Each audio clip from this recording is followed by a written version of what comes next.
Dando continuidade à nossa live, chamem quem estiver em casa para juntos recebermos Dom Jacinto Furtado de Brito Sobrinho, nosso arcebispo da Arquidiocese de Teresina, com a palestra O Amor no Matrimônio. Bom dia, Dom Jacinto. Bom dia, caríssimos casais. Bom dia, Dom Jacinto. Seja Estou bem-vindo à feliz de nossa poder live. me dirigir a vocês nesta manhã, unindo minha iniciativa feliz da Pastoral Familiar, unida a todo o setor família, que engloba todos os nossos movimentos em prol da família, nesta iniciativa de reunir mais uma vez os casais de segunda união, justamente neste ano da família, em comemoração dos 5 anos da promulgação do documento pós-sinodal Amoris Laetitia, que significa alegria do amor. Há 5 anos atrás houve a publicação desse documento pós-sinodal, que era a síntese que o Santo Padre Papa Francisco fez a partir da contribuição dos 5 continentes da Terra, da participação ativa de casais que estavam no Vaticano, na aula sinodal, inclusive com suas crianças lá dentro, um fato inédito no Vaticano, e contribuindo com suas experiências, contribuindo com sua fé, contribuindo com sua ciência prática a respeito da vida da família no mundo de hoje. E eis que a nossa pastoral familiar, sempre ativa, mesmo em tempo de pandemia, quis nos brindar neste ano, que pensávamos seria mais suave em questão do coronavírus, mas infelizmente ainda não podemos cantar uma vitória, e então proporciona com este tema o amor na família no serviço pós-matrimonial, como também o lema, mas se não tivesse amor, de nada me aproveitaria, retirado da primeira carta aos Coríntios, capítulo 13, versículo 3. Pois bem, o Santo Padre já havia proclamado o ano de São José no dia 8 de dezembro do ano passado, apresentando José como este homem que teve a missão de ser o guarda do Redentor, o guardião do Redentor, o companheiro da Virgem Maria, o protetor da família e integrante da Sagrada Família, Jesus, Maria e José, realçando a dimensão da sua paternidade, realçando também o seu lado de cuidado, de coragem criativa, um nome muito bonito que o Papa encontrou para mostrar esse dinamismo de José diante das dificuldades, e isso ilumina também o nosso tema de hoje. E ele abriu esse leque, por assim dizer, no dia de São José, colocando junto com o ano de São José o ano da Sagrada Família, que vai começou,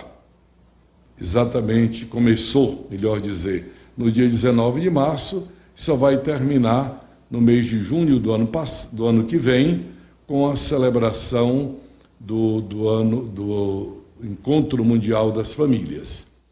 Então, Amoris Laetitia, esse documento que a CNBB publicou, tão logo saiu de Roma, é de uma riqueza maravilhosa. E nós temos como missão aprofundar agora o capítulo 8, capítulo 8º da Amoris Laetitia.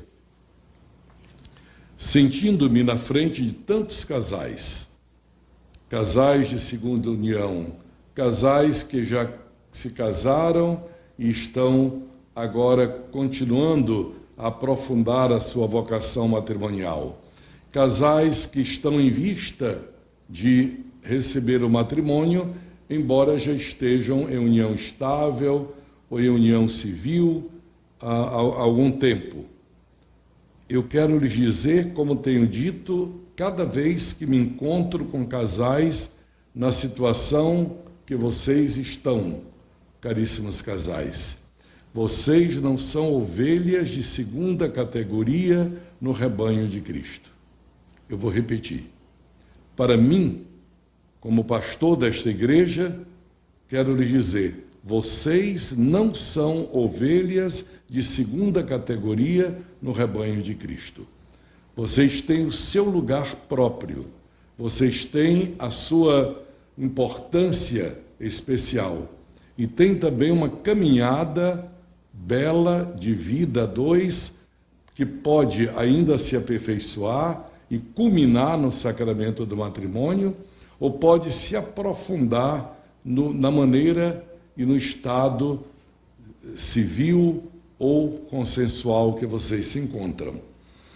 Nós podemos dizer que o Papa, ao se expressar assim, embora não cesse jamais de propor a perfeição e convidar a uma resposta mais plena a Deus, a Igreja deve acompanhar com atenção e solicitude os seus filhos mais frágeis, marcados pelo amor ferido e extraviado, dando-lhes de novo confiança e esperança, como a luz do farol de um porto ou de uma tocha acesa no meio do povo para iluminar aqueles que perderam a rota ou estão em tempestade.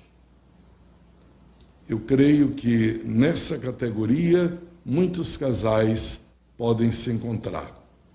Amor ferido, situação de serem nocauteados em sua confiança, situação de não ver caminho. E nesse contexto, o Papa diz, não esqueçamos de que muitas vezes o trabalho da igreja é semelhante ao de um hospital de campanha. Um hospital de campanha é aquele que está pronto para tudo. Um hospital que está aí para atender quem chegar e fazer tudo o que for possível, mesmo com os meios limitados. Então, algumas formas de união contradizem radicalmente o ideal da vida segundo o Evangelho, enquanto outros o realizam pelo menos de uma forma parcial e analógica. Os padres sinodais afirmaram que a Igreja não deixa de valorizar os elementos construtivos nas situações que ainda não correspondem ou já não correspondem à sua doutrina sobre o matrimônio. Com outras palavras, o Sínodo sobre a Família, que gerou esse documento Amoris Laetitia, está dizendo a Igreja não deixa de valorizar os elementos positivos, e não são poucos, que estão nas relações humanas de muitos casais que não têm ou não podem ter o sacramento do matrimônio. E aí vem uma dimensão que não é nova.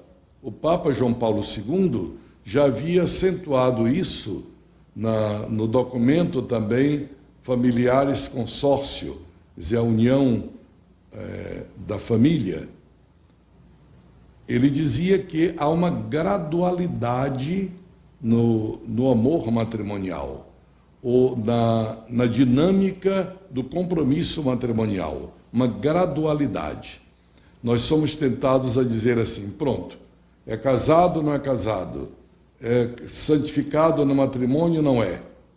Já o Papa João Paulo II, bem antes de hoje, já lembrava, há uma gradualidade. O que ele quis dizer? Situação particular de um matrimônio apenas civil, ou mesmo ressalvadas as distâncias da mera convivência, quando a união atinge uma notável estabilidade através de um vínculo público e se caracteriza por um afeto profundo, responsabilidade para com a prole, com os filhos, no caso, capacidade de superar as provas, pode ser vista como uma ocasião de acompanhar na evolução para o sacramento do matrimônio.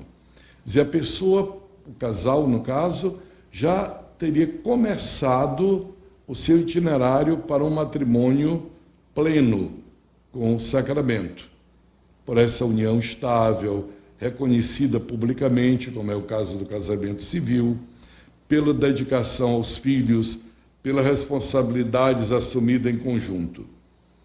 Aqueles que fazem parte da igreja precisam de uma atenção pastoral misericordiosa e encorajadora.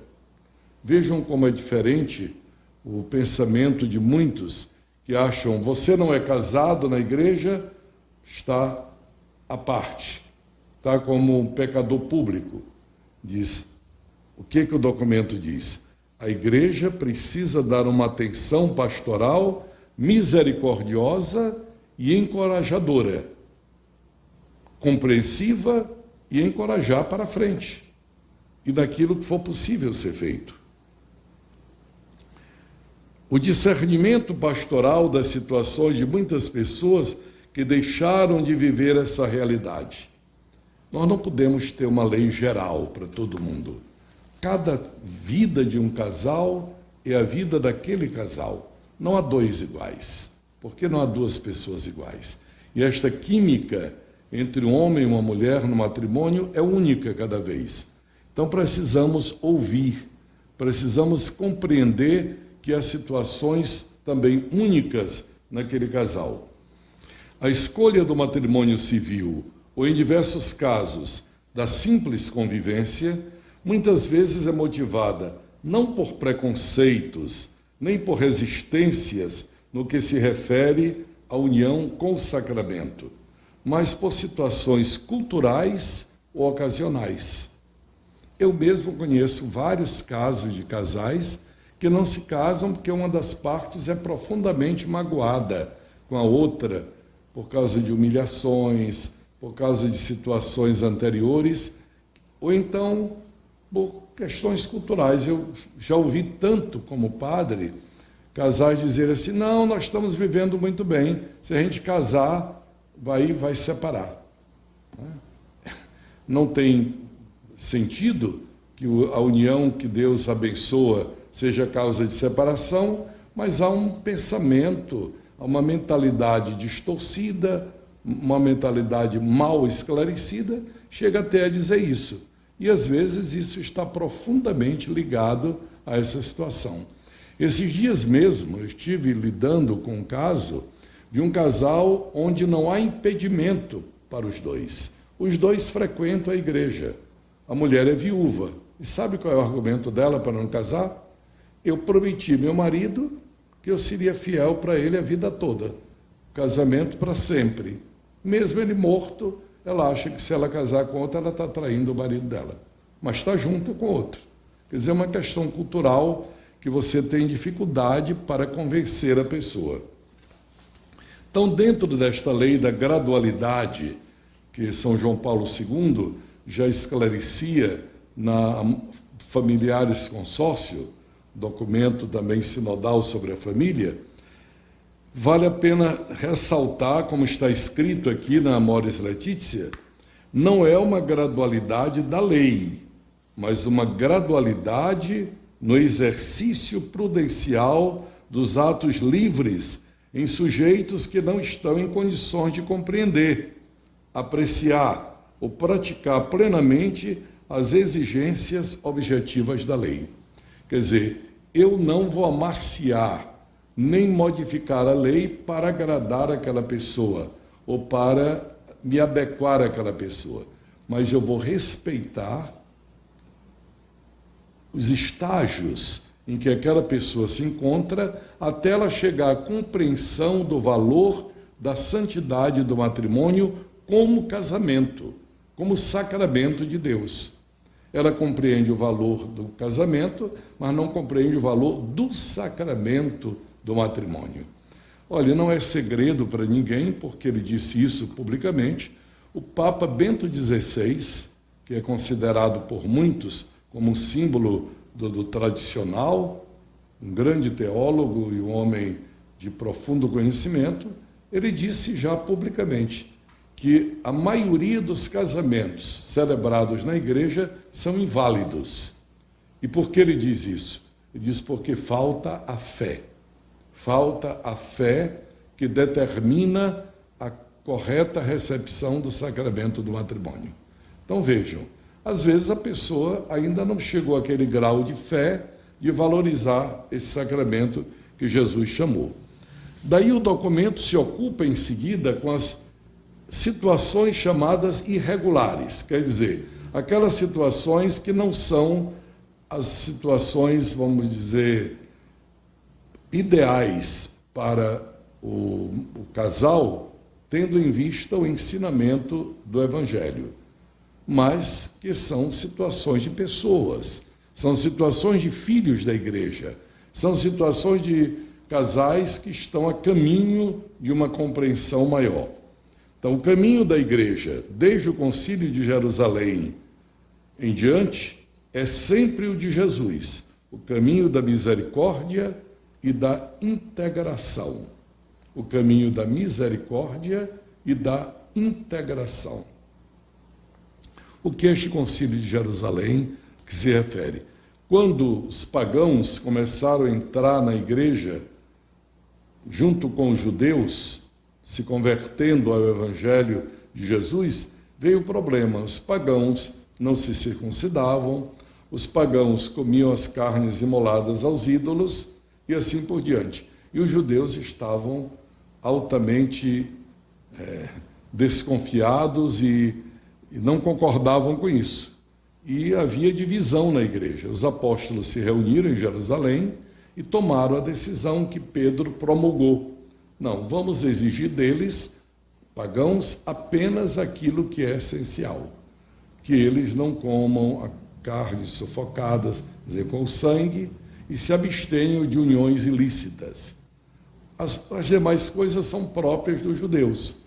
Quer dizer, eles integraram os pagãos, compreendendo sua mentalidade, compreendendo que eles não tinham passado pela pedagogia da lei mosaica e, sobretudo, com a misericórdia, vendo que Deus concedia a eles graças, como concedia também aos judeus. É nessa linha que se diz que a igreja percorre o caminho do Concílio de Jerusalém. Usa da misericórdia e integra aqueles que vêm a ela procurar o caminho da salvação. Trata-se de integrar a todos. Deve-se ajudar cada um a encontrar a sua própria maneira de participar na comunidade eclesial, para que se sinta objeto de uma misericórdia imerecida, incondicional e gratuita.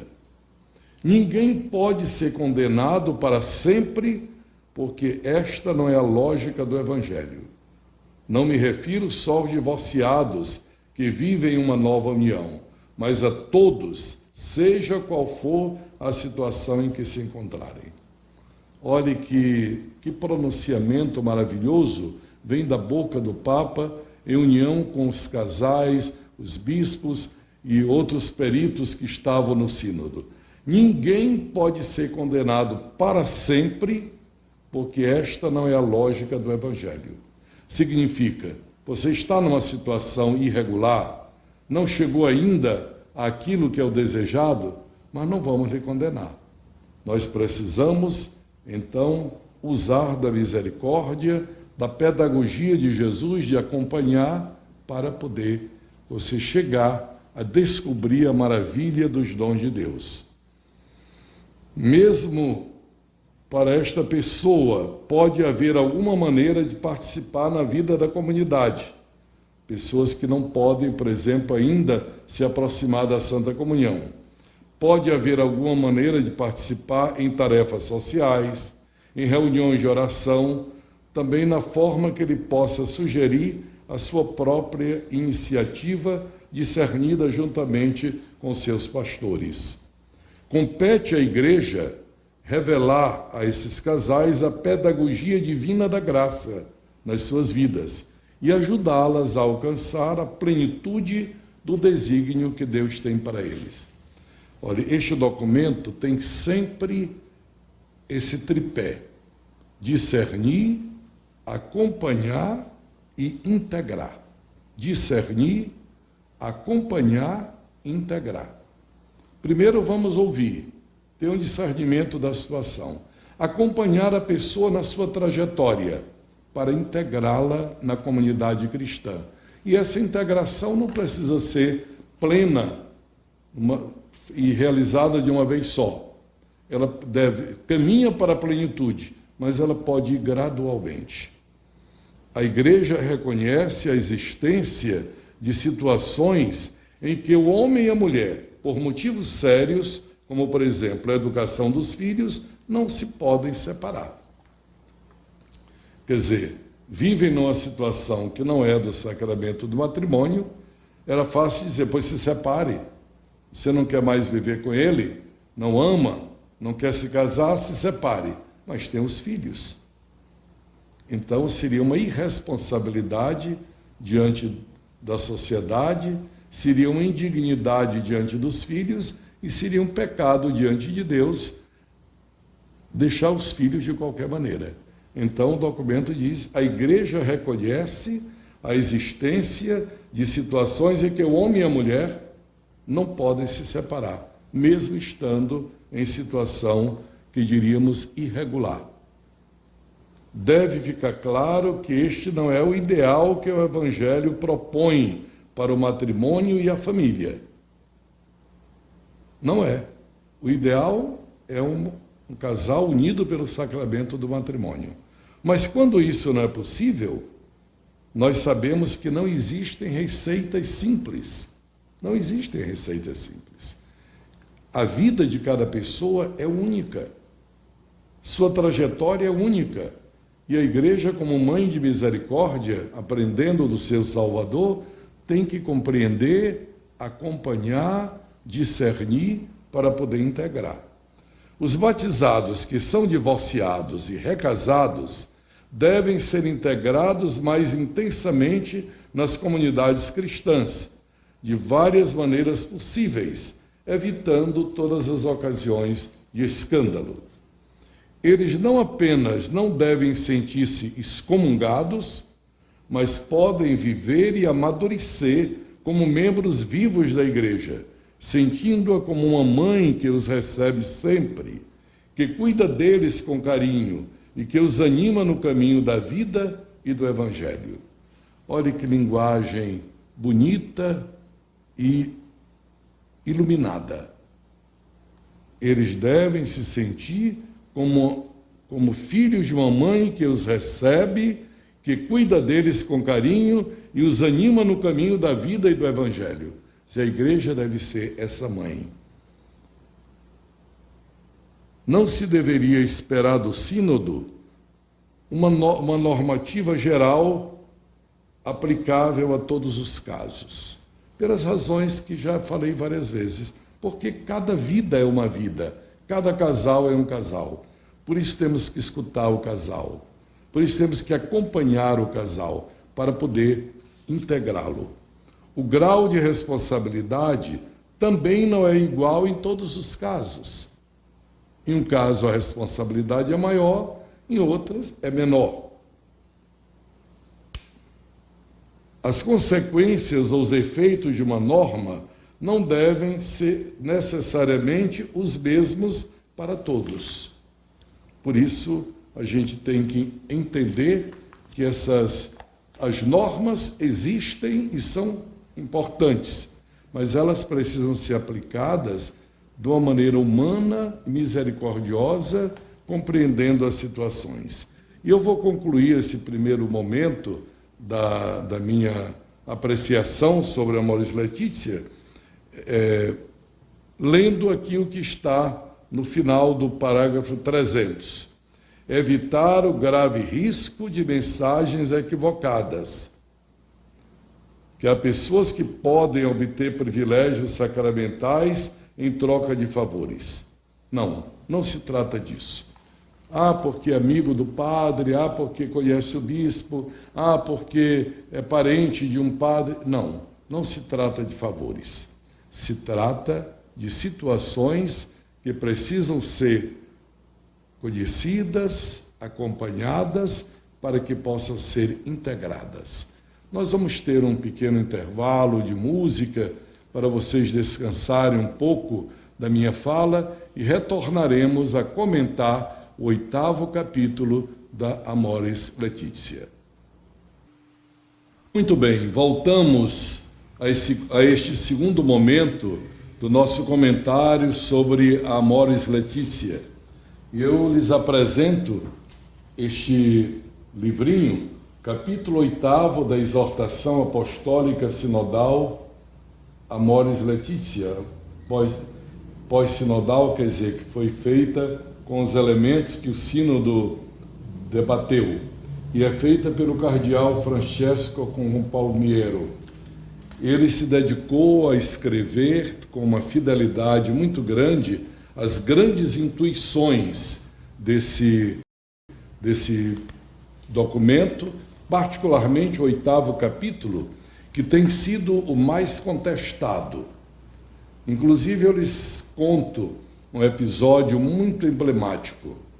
Alguns estavam profundamente descontentes com a abertura que o Papa estava dando para a situação dos casais e foram ao Papa Bento XVI, que agora o bispo de Roma emérito, e foram mostrar para ele como grande teólogo, se ele não achava que aquilo que o sínodo estava fazendo era uma infidelidade à questão da indissolubilidade do matrimônio. Quando eles terminaram de falar, o Papa Bento disse para eles: não esqueçam que o nome do Papa é Francisco. E se calou. Para dizer, a Igreja vai, com a ajuda do Espírito Santo, discernindo em cada etapa da sua história o caminho a seguir. E nós temos a plena consciência que o caminho da misericórdia, o caminho do amor, é o caminho de Jesus Cristo. Porque foi esse que ele percorreu nesta vida e é o que nós vemos ele revelar ao longo da história. Então nós vamos prosseguir com os demais itens desse 8º capítulo, as circunstâncias atenuantes no discernimento pastoral. Quer dizer, a norma e o ideal permanecem intactos. Olha como Jesus diz: sede santos como vosso Pai Celestial é santo. Mas não significa que todos vão atingir essa suprema perfeição. Mas todos devemos percorrer o caminho para chegar lá. É como a história dos talentos. Jesus conta aquela parábola: a um deu 5, a outro 2, a outro deu 1. O que recebeu 2 multiplicou 2, ficaram 4. Recebeu 5, multiplicou 5, ficaram 10. E o que recebeu 1, enterrou, não rendeu com ele. Jesus elogiou tanto o que multiplicou de 5 para 10, quanto o que rendeu de 2 para 4. Sem nenhuma diferença. Igual elogio. Mas ele não elogiou quem enterrou o talento. Pois é. Nós precisamos multiplicar esses talentos. Vamos discernindo, vamos procurando os caminhos para poder, então, com eles acertar. E cada um faz na medida do que recebeu, da graça que recebeu. Olhe como está dito aqui. Já não é possível dizer que todos que estão em uma situação chamada irregular vivem em estado de pecado mortal, privados da graça santificante. Era muito comum se ouvir de pessoas leigas, inclusive, dizer: fulano vive em estado de pecado mortal, não é casado na igreja. O documento diz aqui, com o aval do Papa, já não é possível dizer que todos os que estão em uma situação chamada irregular vivem em estado de pecado mortal, privados da graça santificante. E explica: os limites não dependem simplesmente de um eventual desconhecimento da norma.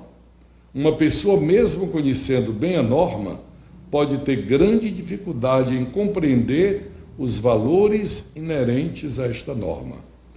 podem existir fatores que limitam a capacidade da decisão.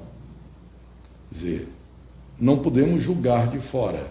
Precisamos conhecer o interior, e quem é que conhece o interior dos outros? A Bíblia, no livro de Samuel, diz: o homem vê as aparências, Deus olha o coração. Então não podemos fazer juízos rápidos e fáceis, corremos o risco de errar. A propósito destes condicionamentos, o Catecismo da Igreja Católica exprime-se de maneira categórica. A imputabilidade, quer dizer, o fato de não tomar como culpado, e responsabilidade de um ato podem ser diminuídas e até anuladas pela ignorância, pelo fato de não conhecer, pela inadvertência, a violência, o medo, os hábitos, as afeições desordenadas e outros fatores psíquicos sociais. Quer dizer, o próprio Catecismo da Igreja já contempla essa possibilidade de uma pessoa não ter chegado ainda a uma compreensão, mesmo que se diga, mesmo que se esclareça. A partir do reconhecimento do peso dos condicionamentos concretos, podemos acrescentar que a consciência das pessoas deve ser melhor incorporada na praxis da Igreja em algumas situações em que não realizam objetivamente a nossa concepção do matrimônio. Quer dizer, existe a consciência de cada pessoa. Eu posso dizer, olha, está claro aqui no Evangelho, está claro na Palavra de Deus, no ensinamento da Igreja, que essa atitude não é condizente com o ensinamento de Jesus. Mas a pessoa ainda não chegou à consciência que aquilo é uma culpa, que aquilo é um erro. Então, o último sacrário da consciência moral de alguém é a sua consciência. Então, eu não posso imputar como culpa aquilo que a pessoa não tem na consciência como culpada. Ela faz sem ter a consciência da culpa. Embora nos princípios gerais tenhamos o caráter necessário, todavia, à medida que se aborda os casos particulares, aumenta a indeterminação. É interessante ler nesse documento, e eu vou só comentar, que o grande Santo Tomás de Aquino, já no século XIII, em 1200 e pouco, ele já dizia isso, que havia uma possibilidade da pessoa, quanto mais você desce a particularidade, tanto mais fica difícil de distinguir. Eu mesmo já me vi numa situação, aqui em Teresina, me veio um casal com uma situação tão séria, não vou detalhar por questão de respeito à pessoa, mesmo que ninguém saiba quem é, nem eu mesmo sei mais quem é, e eu analisei, conversei, terminei dizendo para eles, olha, se coloquem diante de Deus, vão até diante do sacrário, tomem a decisão que a sua consciência mandar, porque a Igreja não tem uma palavra clara para vocês para isso. Sua consciência será a decisão mais acertada. E eles tomaram a atitude que a consciência deles mandou.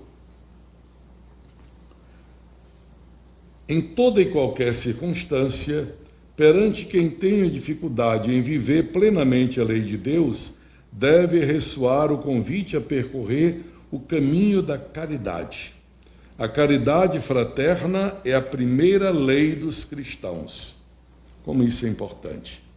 Acima de ser casado na igreja, não ser casado na igreja, acima de tais ou tais atitudes, de pertencer a um grupo de igreja ou não pertencer, o caminho da caridade é o mais importante.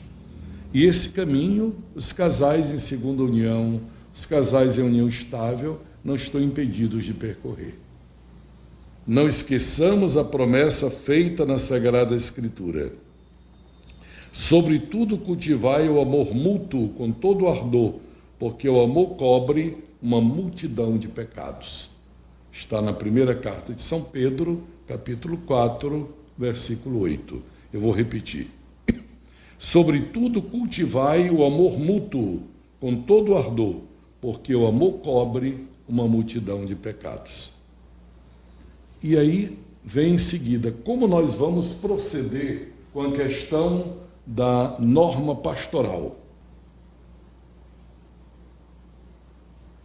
Vale a pena repropor o ensinamento da igreja. De modo algum a igreja deve renunciar a propor o ideal pleno do matrimônio, o projeto de Deus em toda a sua grandeza. Isso é papel da igreja. Agora, ao anunciar o ideal, não significa condenar quem ainda não chegou a ele. O ideal da caridade é a suprema lei da igreja. Quantos de nós já chegamos a esse ideal? Quantos? Nem mesmo muitos santos chegaram ao ideal. Chegaram a um certo grau. Só Deus sabe. Eu fiquei muito chocado quando, adolescente ainda, li a vida de São Francisco e ele dizia: dos pecadores deste mundo eu sou o pior. E eu imaginei, mas isso é exagero, porque esse homem com as chagas de Cristo, vivendo naquela extrema pobreza, etc. No entanto, ele dizia: Deus me deu tanto amor e eu não correspondo a esse amor. Então eu sou pior do que os outros, porque eu recebi muito amor e não correspondo. Bom, Deus sabe o que ele correspondia ou não, mas é verdade. A pessoa pode sentir que ela não corresponde ao que recebeu, porque só Deus mesmo pode perceber, mas esse continua a ser o supremo norte para todos nós.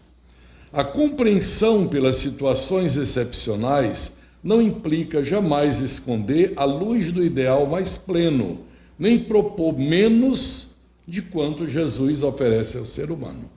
Quer dizer, o fato de ter misericórdia, de ter compreensão, de ajudar a pessoa a subir vagarosamente, degrau por degrau, até chegar a uma compreensão da santidade do matrimônio e vivê-la, não quer dizer, por esta tolerância, que esteja negando que o ideal seja um matrimônio mais perfeito. Na vida sacerdotal, queridos casais, é assim também. A gente cresce na vida como padre. Com 49 anos de sacerdócio, eu sei que hoje eu sou mais padre do que há 49 anos atrás. A gente vai crescendo, com altos e baixos, vai aprendendo, vai se santificando dentro das condições de vida que Deus vai colocando a gente para vivenciar e realizar. Sem diminuir o valor do ideal evangélico, é preciso acompanhar com misericórdia, com paciência, as possíveis etapas de crescimento das pessoas que se vão construindo dia após dia. Às vezes vem casais dizendo assim: e agora, o que eu faço? Eu posso ou não posso pertencer a tal grupo de igreja? Eu posso ou não posso comungar? É natural que as pessoas tenham pressa. Muitas dizem: isso me comove, eu choro quando vejo outras pessoas irem comungar e eu não posso comungar. Eu compreendo e me emociono. Mas a comunhão eucarística não é tudo na vida cristã. Tem muitas outras dimensões que a pessoa pode viver.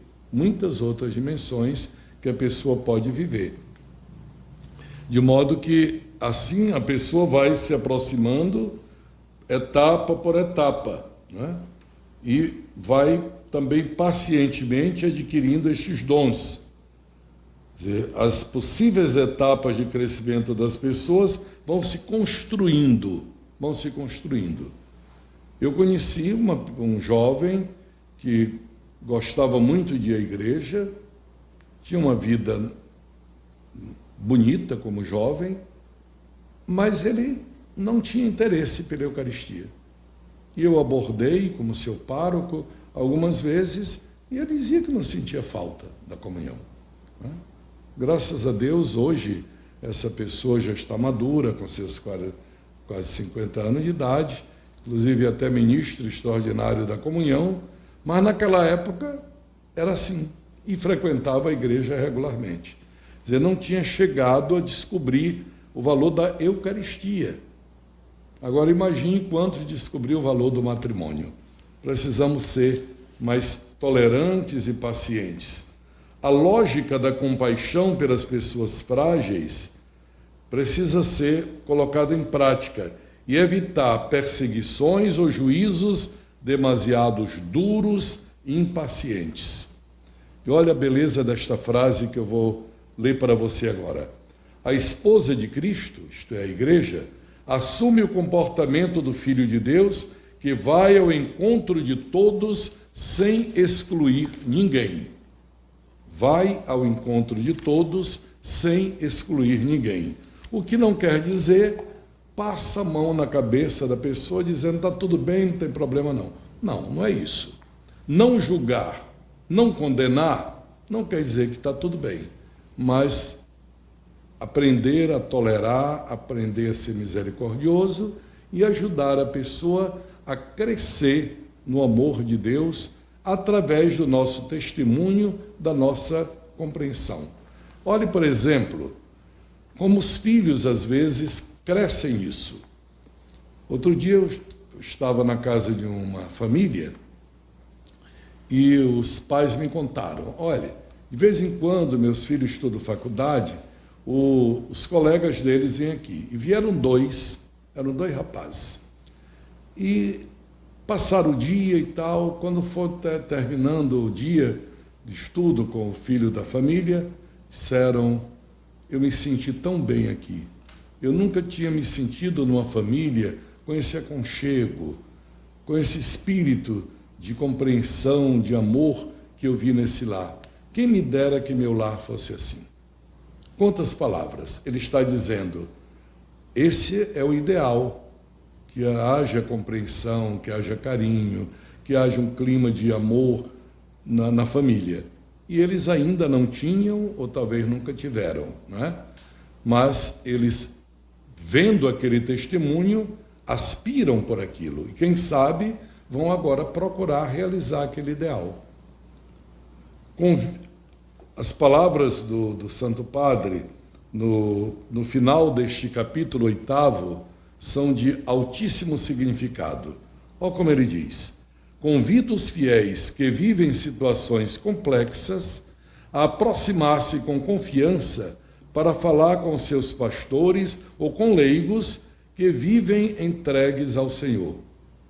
Nem sempre encontrarão neles uma confirmação das próprias ideias ou desejos, mas seguramente receberão uma luz que lhes permita compreender melhor o que está acontecendo e poderão descobrir um caminho de amadurecimento pessoal. Olha que beleza. Quer dizer, convida então, não fique isolado. Você não é ovelha de segunda categoria, muito menos ovelha negra. Você é filho da igreja, você é filha da igreja. E a igreja lhe tem amor, quer cuidar de você também, lhe oferecendo os dons da salvação. Então, ao invés de ficar à parte, como quem se sente rejeitado ou marginalizada, o Papa diz, vá até os pastores da igreja, vá até os leigos da igreja, que têm uma vivência de comunidade, abra seu coração, quem sabe eles vão lhe ajudar a sentir e a experimentar a beleza de viver o Evangelho e de progredir passo a passo no caminho da sua santificação e no caminho da vivência matrimonial, familiar que você tanto almeja. Eu vou concluir esta explanação, que foi um comentário, como viram, estava todo o tempo com o documento na mão, porque eu não saberia dizer coisa melhor do que o Papa diz com os casais, os teólogos e os bispos que participaram deste sínodo. Inclusive, havia casais brasileiros participando deste sínodo sobre a família em Roma há 5 anos atrás. Pois bem, eu quero concluir parabenizando mais uma vez a iniciativa da Pastoral Familiar, do setor família da nossa arquidiocese. Esse zelo de não deixar nenhum casal à parte.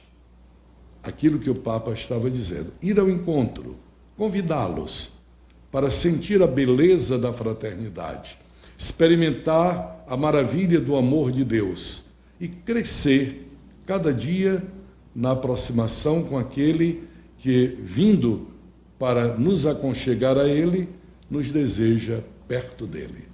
Então, convide outros casais que possam participar de encontros semelhantes. Ajude a outros a experimentar a beleza do amor matrimonial, que pode ainda não estar com o sacramento do matrimônio, mas já tem sementes, já tem vários elementos do amor próprio da família que nos encanta e sobre o qual Deus dá a sua bênção.